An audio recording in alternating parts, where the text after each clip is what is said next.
Ganyang kakasweet. Sunday ngayon, eh.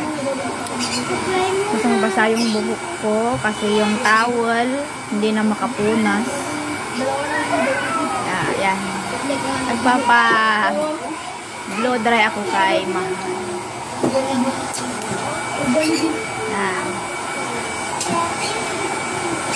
Mahirap makahanap ng ganyan. Diba? Machong nagbo-blower.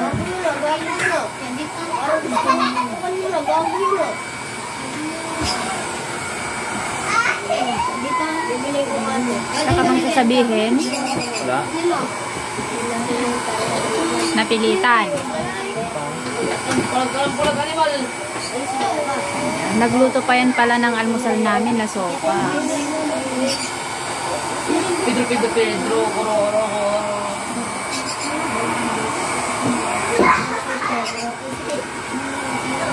dito ata kasi yung mga, alam mo na, yung mga tikpos-tikpos. Dito ko nga itutok sa kailangan na i-Brazilian bot. Ay, Brazilian bot. Brazilian Ribbon. Hello guys. Ganyan po, kagwapo ang aking taga-blower ng buhok. Gusto nyo rin magpa-blower? Nak? Eh bakit? Tuyo na yung buhok nyo doon na sa electric fan.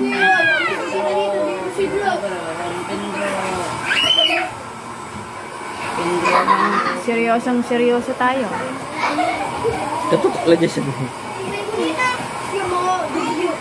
Para makita mo kung paano ay gaano kaganda yung rhinoplasty.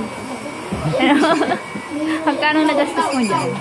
Sa rhinoplasty mo? Rhinoplasty ko yan. Pagkano nagastos mo dyan?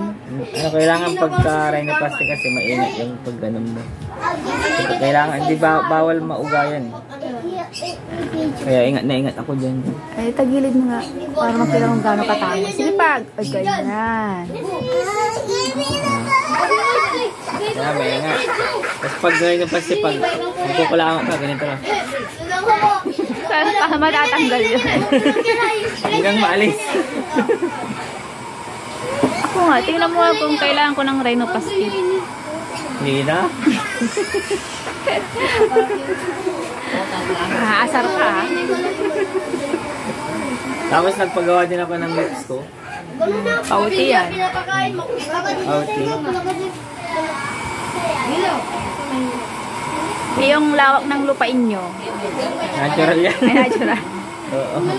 Kulang pa yung isang kabay mo. May DIY yan guys. Gagano mo lang yung i-blow mo. Gusto ma-achieve yan.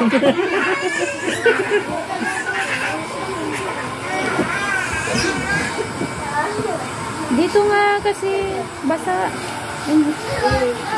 Para hindi tumaas yung mga kulot-kulot dito. Brush mo.